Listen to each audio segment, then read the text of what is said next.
नमस्कार दोस्तों, स्वागत है आपका हमारे चैनल इनसाइड बुक्स एआई पर, जहां हम आपके लिए लेकर आते हैं बहुत ही ज्ञानवर्धक और मोटिवेशन बुक समरी की वीडियो।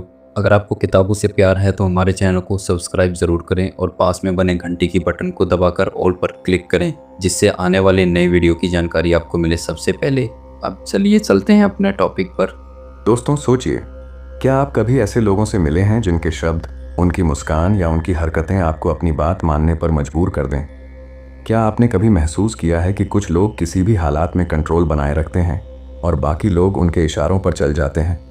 आज हम बात करने वाले हैं ऐसी किताब की जिसने सालों से ह्यूमन बिहेवियर और साइकोलॉजी की गहराइयों को समझने वालों की सोच बदल दी है।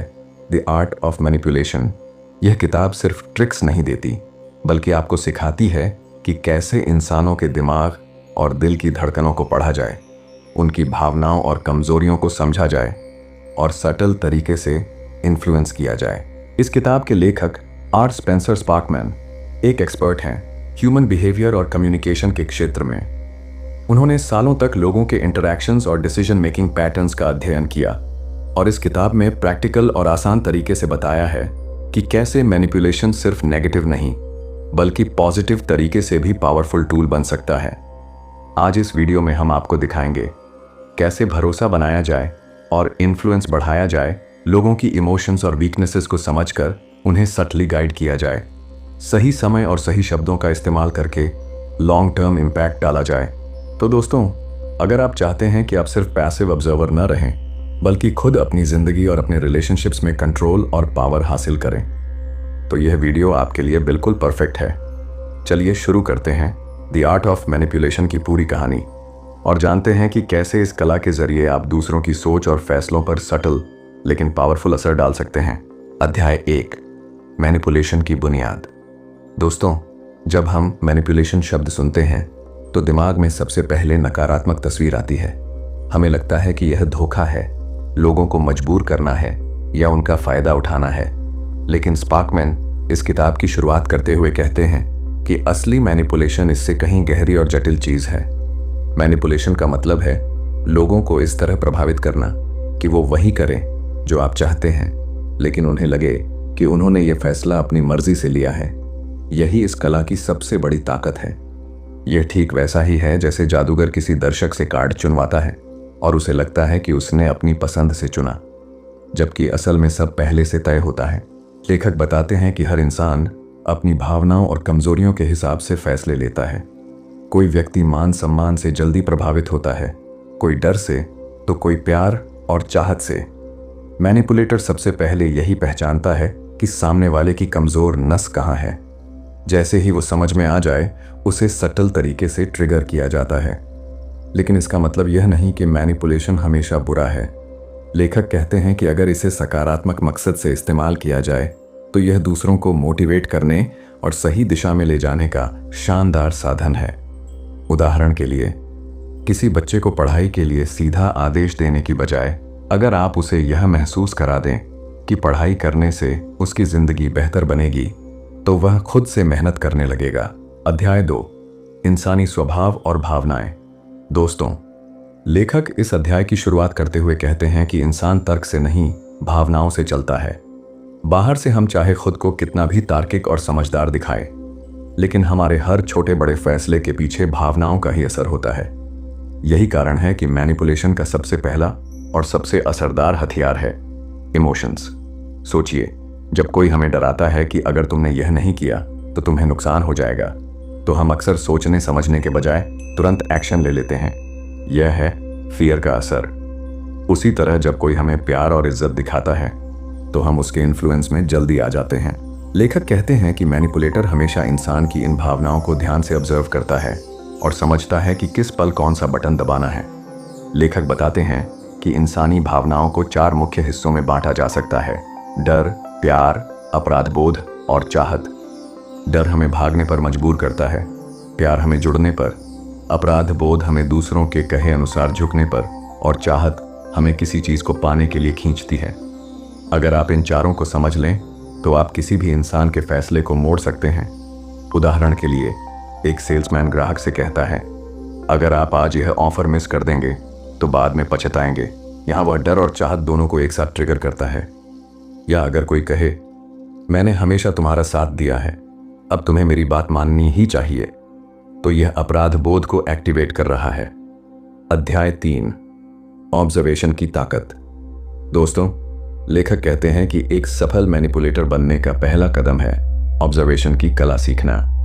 जी हाँ, दूसरों को मैनिपुलेट करने से पहले आपको उन्हें गहराई से समझना होगा, और यह समझ तभी आती है जब आप ध्यान से ऑब्जर्व करें कि सामने वाला कैसे सोचता है, कैसे बोलता है और कैसे बिहेव करता है। अक्सर लोग अपनी बॉडी लैंग्वेज, चेहरे के भाव और आवाज के उतार चढ़ाव से बहुत कुछ रिवील कर देते हैं। कोई इंसान कह रहा हो कि मैं ठीक हूं, लेकिन उसकी आंखें या टोन बता रही हों कि वो परेशान है।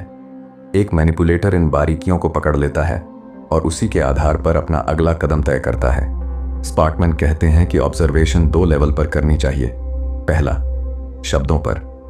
लोग जो कहते हैं उसमें छुपे हुए पैटर्न ढूंढिए। क्या वो अक्सर नेगेटिव शब्दों का इस्तेमाल करते हैं? क्या वो बार बार किसी चीज की चिंता जताते हैं? ये उनके माइंडसेट का आईना है। दूसरा, नॉन वर्बल सिग्नल्स पर। पोस्चर, हाथ पांव की हलचल, आंखों का कांटेक्ट, ये सब उनकी इनर फीलिंग्स खोल कर रख देते हैं। उदाहरण के लिए, अगर कोई व्यक्ति आपकी बात सुनते हुए लगातार सिर हिला रहा है और मुस्कुरा रहा है, तो इसका मतलब है कि वह कन्विंस हो रहा है। वहीं अगर कोई आर्म्स फोल्ड करके बैठा है और निगाहें चुरा रहा है, तो यह रेजिस्टेंस का सिग्नल है। एक मैनिपुलेटर इन सिग्नल्स के आधार पर अपनी स्ट्रैटेजी बदल देता है। अध्याय 4, भरोसा बनाना, मैनिपुलेशन की नींव। दोस्तों, स्पार्कमैन कहते हैं कि अगर आप किसी को लंबे समय तक इन्फ्लुएंस करना चाहते हैं, तो सबसे पहले उसके साथ भरोसा, ट्रस्ट बनाना जरूरी है। बिना भरोसे के कोई भी आपकी बातों को दिल से नहीं सुनेगा, और भरोसा ही वह चाबी है जो इंसान के दिमाग और दिल का दरवाजा खोल देती है। लेकिन सवाल है, भरोसा कैसे बनाया जाए? स्पार्कमैन इसका सीधा जवाब देते हैं, सुनकर। जी हाँ, जब आप किसी की बात ध्यान से सुनते हैं तो उसे लगता है कि आप उसे समझते हैं, उसकी भावनाओं की कद्र करते हैं। यही भावना धीरे धीरे विश्वास में बदल जाती है। लेखक कहते हैं कि एक मैनिपुलेटर हमेशा एम्पैथी दिखाता है।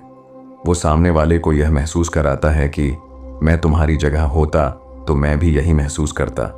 ये छोटी सी टेक्निक सामने वाले को इमोशनली खोल देती है, और जैसे ही इंसान खुलता है, वो अपनी कमजोरियां, डर और इच्छाएं रिवील कर देता है। उदाहरण के लिए, अगर आपका कोई दोस्त आपको अपनी परेशानी बता रहा है और आप सिर्फ सलाह देने की बजाय पहले उसकी भावनाओं को एक्नॉलेज करते हैं, हाँ, मैं समझ सकता हूं कि यह कितना मुश्किल होगा, तो वो आप पर ज्यादा भरोसा करेगा। फिर आप सटल तरीके से उसकी सोच को अपनी दिशा में मोड़ सकते हैं। लेखक यह भी बताते हैं कि भरोसा बनाने का मतलब सिर्फ अच्छा लिसनर बनना नहीं है, इसका मतलब कंसिस्टेंसी भी है। अगर आप बार बार अपनी बातों और कर्मों से भरोसा तोड़ेंगे, तो सामने वाला कभी आपके इन्फ्लुएंस में नहीं आएगा। अध्याय 5, भावनाओं पर नियंत्रण, इंसान का असली खेल। दोस्तों, स्पार्कमैन इस अध्याय में कहते हैं कि इंसान को मैनिपुलेट करने का सबसे आसान तरीका है उसकी भावनाओं, इमोशंस को छूना। इंसान अक्सर तर्क से नहीं, बल्कि दिल से फैसले लेता है। यही वजह है कि जो व्यक्ति सामने वाले की भावनाओं को नियंत्रित करना सीख लेता है, वही उसे अपनी दिशा में मोड़ सकता है। लेखक बताते हैं कि हर इंसान के अंदर 4 मुख्य भावनाएं सबसे गहरी होती हैं: डर, लालच, प्यार और गुस्सा। अगर आप इन चारों को सही समय पर छेड़ना सीख जाएं, तो आप किसी को भी मनचाहा निर्णय लेने के लिए प्रेरित कर सकते हैं। उदाहरण के लिए, अगर आप किसी को नया बिजनेस आइडिया बेचना चाहते हैं, तो आप उसमें फियर ऑफ मिसिंग आउट, यानी अगर अभी मौका छोड़ा तो पछताओगे जैसी भावना डाल सकते हैं। इसी तरह, अगर आप किसी रिश्ते में इन्फ्लुएंस पाना चाहते हैं, तो प्यार और केयर को हाईलाइट कर सकते हैं। स्पार्कमैन यह भी कहते हैं कि सफल मैनिपुलेटर कभी भी अपनी भावनाओं को सामने वाले पर हावी नहीं होने देता। उसे गुस्सा या डर कंट्रोल करना आता है, ताकि वह हर परिस्थिति में शांत रहकर दूसरे की भावनाओं को हैंडल कर सके। एक छोटी सी तकनीक यहाँ दी गई है, मिरर इमोशंस, यानी सामने वाले की बॉडी लैंग्वेज, टोन और फीलिंग्स को सटल तरीके से कॉपी करना। जब आप यह करते हैं, तो इंसान को सबकॉन्शियसली लगता है कि आप उसके जैसे हैं, और वो आपको अपना मानने लगता है। यही कनेक्शन मैनिपुलेशन को आसान बना देता है। अध्याय 6, निर्णयों को प्रभावित करने की कला। दोस्तों, स्पार्कमैन इस अध्याय में बताते हैं कि इंसान का हर छोटा बड़ा कदम उसके निर्णय डिसीजंस पर आधारित होता है, और अगर आप किसी के निर्णयों को सटली इन्फ्लुएंस करना सीख लें तो समझ लीजिए आपने उसके जीवन की दिशा बदल दी। लेकिन सवाल यह है कि हम किसी के निर्णयों को कैसे प्रभावित करें। स्पार्कमैन कहते हैं कि इसका सबसे आसान तरीका है ऑप्शंस का खेल।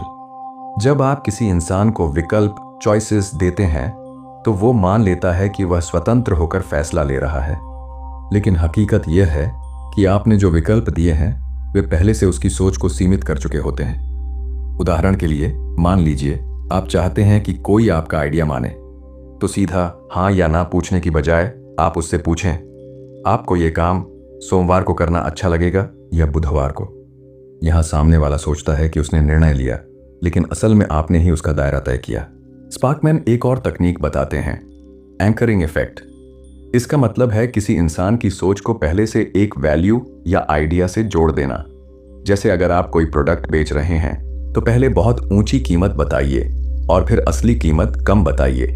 सामने वाले को लगेगा कि उसने अच्छा सौदा कर लिया, जबकि आपने पहले से ही उसकी सोच एंकर कर दी थी। लेखक कहते हैं कि लोग अक्सर भावनाओं और तात्कालिक लाभ शॉर्ट टर्म गेन्स के आधार पर निर्णय लेते हैं। अगर आप उनके सामने सही समय पर सही भावना जगा दें, जैसे डर, उत्साह या भरोसा, तो आप आसानी से उनके फैसलों को अपनी दिशा में मोड़ सकते हैं। अध्याय 7, भाषा की ताकत, शब्दों से खेलना। दोस्तों, स्पार्कमैन कहते हैं कि मैनिपुलेशन का सबसे बड़ा हथियार है भाषा, लैंग्वेज। इंसान के विचार, भावनाएं और फैसले सब शब्दों के जाल में फंसते हैं। अगर आप शब्दों का सही इस्तेमाल करना सीख गए तो आप बिना जोर डाले किसी को भी अपनी बात मानने के लिए तैयार कर सकते हैं। लेखक बताते हैं कि हमारी बोली हुई बातें सीधे दिमाग पर असर डालती हैं। जब आप पॉजिटिव फ्रेमिंग करते हैं तो इंसान का ध्यान अच्छाई पर जाता है।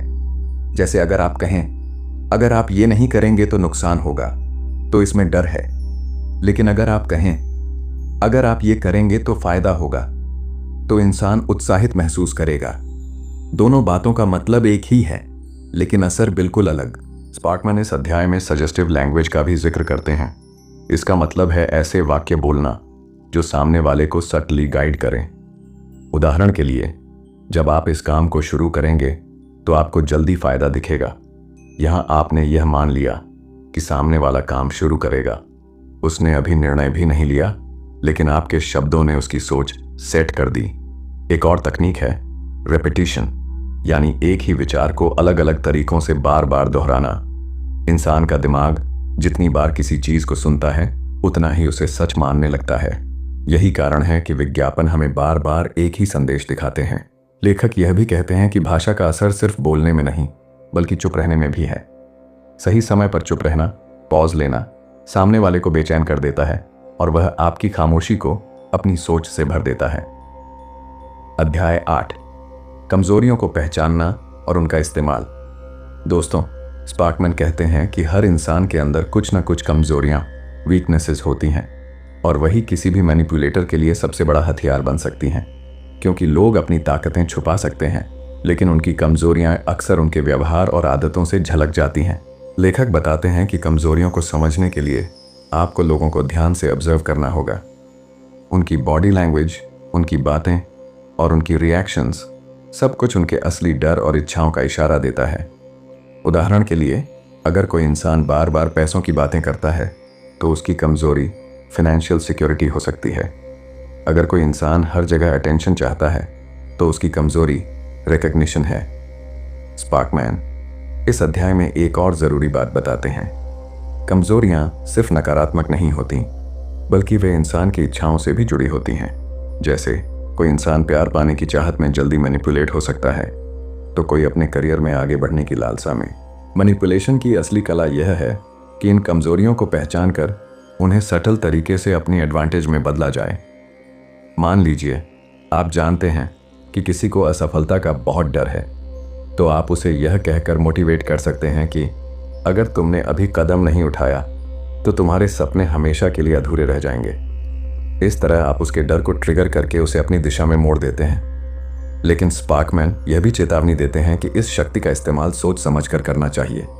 क्योंकि अगर सामने वाले को एहसास हो गया कि आप उसकी कमजोरियों का फायदा उठा रहे हैं तो भरोसा हमेशा के लिए टूट जाएगा। अध्याय 9, शक्ति का संतुलन, नियंत्रण अपने हाथ में रखना। दोस्तों, स्पार्कमैन इस अध्याय में बताते हैं कि किसी भी रिश्ते या बातचीत में हमेशा एक पावर बैलेंस होता है, यानी कौन ज्यादा प्रभावशाली है और कौन कमजोर। और अगर आप मैनिपुलेशन की कला में माहिर बनना चाहते हैं तो यह संतुलन अपने पक्ष में करना सीखना होगा। लेखक कहते हैं कि शक्ति पाने का सबसे आसान तरीका है स्कैरसिटी दिखाना। जब आप खुद को हर समय उपलब्ध नहीं कराते तो सामने वाला आपकी वैल्यू ज्यादा समझता है।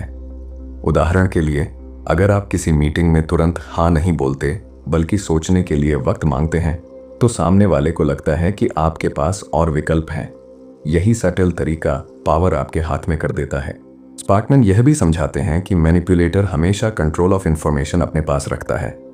जितनी ज्यादा जानकारी आपके पास होगी और जितनी कम जानकारी आप दूसरों को देंगे उतना ही खेल आपके पक्ष में रहेगा। यही कारण है कि बड़ी कंपनियां और नेता हमेशा सिलेक्टिव जानकारी शेयर करते हैं। इस अध्याय में एक और टेक्निक बताई गई है, पावर शिफ्ट्स। कभी कभी आपको सामने वाले को यह महसूस कराना होता है कि वही कंट्रोल में है, जबकि असल में इनविजिबल स्ट्रिंग्स आपके हाथ में होती हैं। उदाहरण के लिए, आप किसी को विकल्प देते हैं और उसे लगता है कि उसने फैसला लिया, लेकिन वास्तव में वही विकल्प आपने पहले से तय किए होते हैं। यहाँ लेखक चेतावनी भी देते हैं कि अगर आप लगातार पावर इम्बैलेंस अपने पक्ष में रखेंगे तो सामने वाला इवेंचुअली रिबेल कर सकता है। इसलिए समझदारी यह है कि कभी कभी शक्ति का थोड़ा हिस्सा दूसरों को भी महसूस कराएं ताकि रिश्ते लंबे समय तक टिके रहें। अध्याय 10, दीर्घकालिक प्रभाव, असर को स्थायी बनाना। दोस्तों, स्पार्कमैन इस आखिरी अध्याय में बताते हैं कि असली मैनिपुलेटर सिर्फ किसी पल के लिए इन्फ्लुएंस नहीं करता, बल्कि उसका असर लंबे समय तक बना रहता है। यानी आपकी बात, आपका रवैया और आपका असर सामने वाले के दिमाग में गहराई से बैठ जाना चाहिए। लेखक कहते हैं कि इसके लिए जरूरी है कि आप कंसिस्टेंसी बनाए रखें। अगर आपकी बातों और कर्मों में फर्क होगा तो लोग आप पर भरोसा खो देंगे, लेकिन जब आप बार बार एक ही पैटर्न में व्यवहार करते हैं तो सामने वाला आपकी आदतों को सच मान लेता है। स्पार्कमैन एक और तकनीक बताते हैं, प्लांटिंग आइडियाज। इसका मतलब है किसी विचार को धीरे धीरे लोगों के दिमाग में बो देना। शुरुआत में उन्हें लगता है कि यह उनकी अपनी सोच है, लेकिन असल में वह बीज आपने डाला होता है। जैसे विज्ञापन हमें बार बार सटली याद दिलाते हैं कि हमें किस चीज़ की ज़रूरत है, और धीरे धीरे हम मान लेते हैं कि यह हमारी खुद की इच्छा है। एक और ज़रूरी तरीका है रीइंफोर्समेंट, यानी जब सामने वाला आपकी बात मान ले तो उसे छोटी छोटी रिवॉर्ड्स या पॉजिटिव इमोशंस दें। इंसान वही काम बार बार करता है जिसमें उसे अच्छा महसूस होता है, और इस तरह धीरे धीरे उसकी आदत आपकी सोच से जुड़ जाती है। लेखक यह भी कहते हैं कि लंबे समय का असर डालने के लिए आपको रोल मॉडल बनना होगा। लोग सिर्फ बातों से प्रभावित नहीं होते, बल्कि आपके जीने के तरीके से भी सीखते हैं। अगर आपकी पर्सनैलिटी, डिसिप्लिन और विजन दूसरों को इंस्पायर करती है तो लोग खुद ब खुद आपकी सोच अपनाने लगते हैं। फाइनल कंक्लूजन, मैनिपुलेशन की पूरी कला का सार। दोस्तों, पूरी किताब का सार यही है कि इंसान के दिमाग और दिल पर असर डालना कोई जादू नहीं, बल्कि एक कला है, और इस कला का नाम है मैनिपुलेशन। स्पार्कमैन हमें बताते हैं कि मैनिपुलेशन का मतलब सिर्फ लोगों को धोखा देना या उनका बुरा करना नहीं है।